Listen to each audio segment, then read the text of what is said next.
بسم اللہ الرحمن الرحیم۔ فرمان مصطفیٰ صلی اللہ علیہ وآلہ وسلم، جو مجھ پر ایک بار دروشی پڑھتا ہے اللہ پاک اس کو ایک قطعت اجر دیتا ہے، اس کا ثواب دیتا ہے، اور ایک قطعت احد پہاڑ جتنا ہے۔ صلو علی الحبیب صلی اللہ تعالی محمد۔ 3 انگلیوں سے کھانا کھانا سنت مبارک راشد عطاری کے وظائف لے کر پیش خدمت۔ ایک روحانی علاج لے کر آیا ہوں، ایک وظیفہ لے کر آیا ہوں، ایک عمل لے کر آیا ہوں اولاد کے حوالے سے۔ اگر آپ سمجھتی ہیں نا کہ آپ کو کوئی مسئلہ نہیں ہے، اگر عورت ہے، کوئی یعنی رسولی ورم وغیرہ پانی کی تھیلی وغیرہ نہیں ہے، لیکوریا نہیں ہے، اور مرد سمجھتے ہیں نا کہ مردوں میں کوئی عیب نہیں ہے، ہر چیز اوکے ہے، تب یہ علاج کیجیے گا۔ آپ مایوس نہ ہوں، انشاءاللہ اللہ پاک کے کرم سے اس عمل کی برکت سے انشاءاللہ آپ کی اولاد ہوگی۔ سب سے پہلی بات یہ کہ دعا منگا کر رو کے نا اللہ پاک کی بارگاہ میں رو دعا منگا کریں۔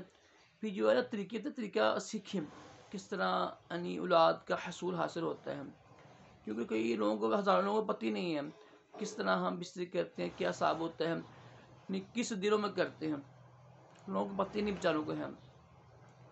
تو آپ کوشش کریں یہ میرا بتایا ہوا عمل کریں، میاں بیوی تہجد کی نماز پڑھا کریں، اور جو 5 نمازی ہیں نا ان کی ساری رکعتیں پڑھا کریں، نفل بھی سنتے بھی، اور بلکہ عصر کی جو پہلی جس 4 سنتی ہے نا اور عشاء کی 4 سنتے پہلی ہوتی ہیں غیر مقطوع، وہ بھی پڑھنی ہے آپ نے۔ اور نماز اوابین پڑھا کریں، یعنی مغرب جب نماز پڑھتے ہیں نا 3 فرض مغرب کے، پھر 2 سنتے پڑھتی ہیں نا، پھر 2 نفل، پھر 2 نفل، یہ اوابین کی ہو جائیں گے، 6 نفل ہو جائیں گے۔ جو 2 سنتے ہیں یہ بھی اوابین میں شامل ہو جائیں گی۔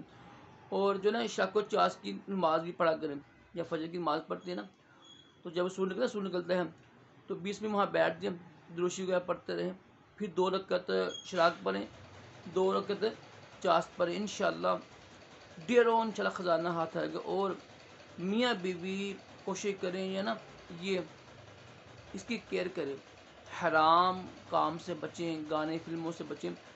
یقین کریں یہ آپ عمل کر لیجیے گا، انشاءاللہ اولاد کا حصول حاصل ہو جائے گا، انشاءاللہ اللہ پاک اپنے کرم سے اولاد عطا کرے گا۔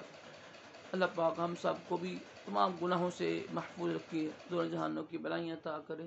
صلو علی الحبیب صلی اللہ علی محمد صلی اللہ تعالی علیہ وآلہ وسلم۔